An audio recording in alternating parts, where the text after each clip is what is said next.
It's a privilege to be able to wake up to a view this spectacular. The morning sun hitting the tops of the city skyline, flowing down to the treetops of the Botanical Gardens, then touching the waters of the Brisbane River. So when I came across the site, I honestly thought it was a mistake. Now we're developing projects from Hamilton Island to Noosa to Brisbane, Byron Bay, all the way down to Melbourne. And to be able to come across something that is in the heart of the Brisbane CBD, with the cityscape behind you, with the cliffs, the river, the parklands, nature all combined into one, it's truly unbelievable.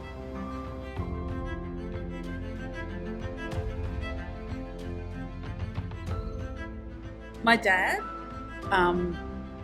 bought the hotel in 1967. In the beginning of the century, a lot of heavy industry moved in. So down the road there was Evans Anderson, there was a massive plumbing works, big shipbuilding industry was established, but at that time it was an industrial area.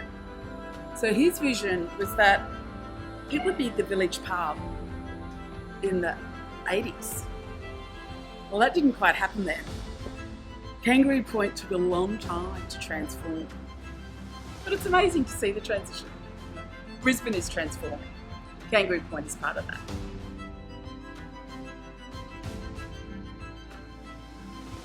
People are moving to Kangaroo Point because of its irreplaceable location.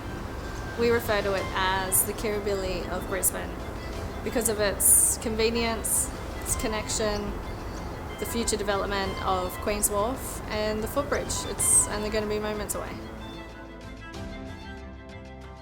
So when we designed the built form and the facade for this building, we drew inspiration from the natural landscape around. We wanted the facade to be a representation and continuation of the Kangaroo Point cliffs.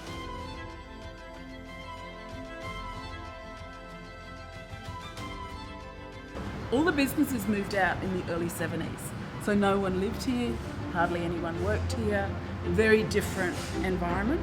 People love living here now. It's very convenient, so you miss the traffic, so that's just a blessing. It's very beautiful. With the river, we're surrounded by the river on three sides, so yeah, very easy to live. That's why people are moving here. I love being a part of this location, and not just as a resident, but as a real estate agent. And I feel it's my professional obligation to influence those creative property minds to create and develop amazing buildings and architecture that can be admired by everyone.